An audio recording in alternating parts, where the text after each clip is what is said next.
ಕಾರ್ಯಕರ್ತರಿಗೆ ಏನೇ ಕೆಲಸಗಳು ಆಗು ಹೋಗುಗಳು ಏನೇ ಇದ್ರು ಹೇಳೋದು ಯಲಹಂಕ ಬಿಡಿ, ಅವತ್ತಿಂದನೂ 1990 ಇಸ್ವಿಯಿಂದಲೂ ಇದ್ದಾರೆ.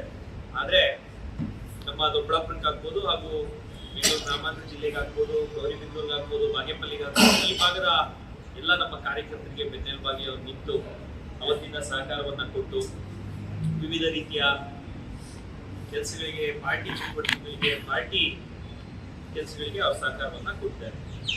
ಇವತ್ತು ಅವ್ರು ಕೇಳ್ತಿರುವಂಥದ್ದು ಅಲೋಕ್ ಅವರಿಗೆ ಏನು ಮುಂದಿನ ಲೋಕಸಭೆಯಲ್ಲಿ ಏನು ಲೋಕಸಭೆ ಚುನಾವಣೆ ದಿನಾಂಕ ಕೂಡ ನಿಗದಿಯಾಗಿದೆ, ಅವರನ್ನ ಪಕ್ಷ ಅವ್ರಿಗೆ ಸಹಕಾರ ಕೊಡಿ, ಇಲ್ಲಾಂದ್ರೆ ನಾನೇ ಹೋಗ್ತೀನಿ ಅನ್ನೋ ಒಂದು ವಿಷಯವನ್ನ ವಿಶ್ವಣ್ಣವರು ಈಗಾಗಲೇ ಪಡಿಸಿದ್ದಾರೆ.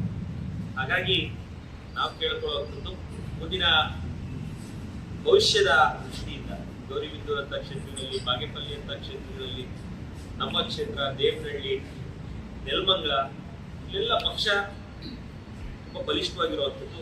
ಮತ್ತು ಇದಕ್ಕೆ ಕೋಲಾರ ನೀವು ನೋಡ್ಬೋದು, KGF, ಬಂಗಾರಪೇಟೆ, ಮಾಲೂರು, ಇಲ್ಲೆಲ್ಲ ನಾವು ಗೆದ್ದಿರುವಂತಹ ಕ್ಷೇತ್ರಗಳು. ಭಾರತೀಯ ಜನತಾ ಪಾರ್ಟಿಯ ಕಾರ್ಯಕರ್ತರನ್ನ ಬರುವಂತಹ ಎಲ್ಲ ಚುನಾವಣೆಗಳಿಗೆ ಬೆನ್ನೆಲುಬಾಗಿ ನಿಲ್ಲೋ ರೀತಿಯಲ್ಲಿ ನಾವು ವಿಶ್ವಣ್ಣ ಅವರಿಗೆ ಅವಕಾಶ ಕೊಟ್ಟರೆ ಏನು ಪಕ್ಷ ಸಿದ್ಧಾಂತಗಳಿಗೆ ಬದ್ಧರಾಗಿ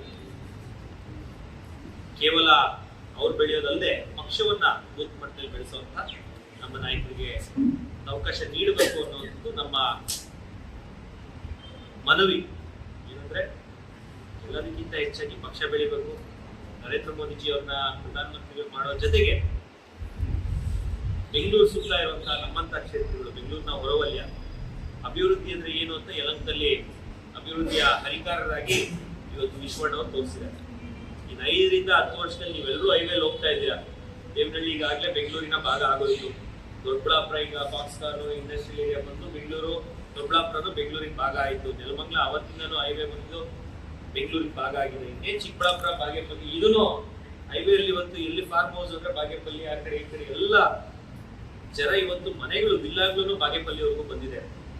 ಹಾಗಾಗಿ ಒಂದು ಫ್ಯೂಚರಿಸ್ಟಿಕ್ ಥಿಂಕಿಂಗ್ ಇಟ್ಕೊಂಡು, ಅಭಿವೃದ್ಧಿಯ ಮನೋಭಾವವನ್ನ ಇಟ್ಕೊಂಡು, ಬೆಳವಣಿಗೆಗೆ ಪೂರಕವಾಗಿ ಅಭಿವೃದ್ಧಿಯನ್ನು ಮಾಡೋ ದೃಷ್ಟಿಯಿಂದ ನಮ್ಮ ವಿಶ್ವಣ್ಣ ಅವರಿಗೆ ಸಹಕಾರ ನೀಡೋದಕ್ಕೋಸ್ಕರ ನಾವು ಪಕ್ಷದ ವರಿಷ್ಠರಿಗೆ ಮನವಿಯನ್ನ ಮಾಡ್ತೀವಿ. ಮತ್ತು ಖಂಡಿತವಾಗ್ಲೂ ಪಕ್ಷ ಏನೇ ನಿರ್ಧಾರ ತಗೊಂಡ್ರು ನಾವು ಪಕ್ಷಕ್ಕೆ ಬದ್ಧರಾಗಿ, ವಿಶ್ವಣ್ಣವರು ಅಷ್ಟೇ ನೋಡ್ಬೋದು 40-45 ವರ್ಷಗಳಿಂದ ಯಾವುದೇ ಕಾರಣಕ್ಕೂ ಎಂಥ ಕಷ್ಟಕರವಾದಂತಹ ಪರಿಸ್ಥಿತಿ ಬಂದರೂ ಸಹ ಪಕ್ಷಕ್ಕೆ, ಪಕ್ಷ ಸಿದ್ಧಾಂತಗಳಿಗೆ, ಪಕ್ಷದ ವಿಚಾರಧಾರೆಗೆ ಬದ್ಧರಾಗಿ ಅವ್ರು ಕೆಲಸ ಮಾಡಿರೋದು.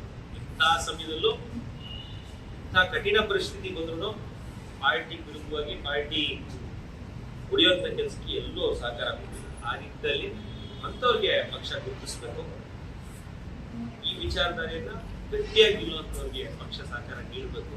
ಪಕ್ಷಕ್ಕೋಸ್ಕರ ದುಡಿದಿರೋದು ಈ ಬಾರಿ ನಮ್ಮ ನರೇಂದ್ರ ಮೋದಿಜಿ ಅವ್ರನ್ನ ಗೆಲ್ಲಿಸೋ ನಿಟ್ಟಿನಲ್ಲಿ ಮತ್ತು ಚಿಕ್ಕಬಳ್ಳಾಪುರ ಕ್ಷೇತ್ರವನ್ನ ಗೆಲ್ಲಿಸಿ ಏನು 400 ಕ್ಷೇತ್ರದ ಗುರಿ ಏನಿದೆ ಅದಕ್ಕೆ ನಮ್ಮ ಕೊಡುಗೆ ನೀಡಲಿಕ್ಕೆ ಪಕ್ಷ ಸಹಕಾರ ನೀಡಬಹುದು ಅಂತ ನಾನು ಕಳಕಳಿಯ ಪ್ರಾರ್ಥನೆ ಮತ್ತು ವಿನಂತಿಯನ್ನ ಮಾಡ್ತೀನಿ.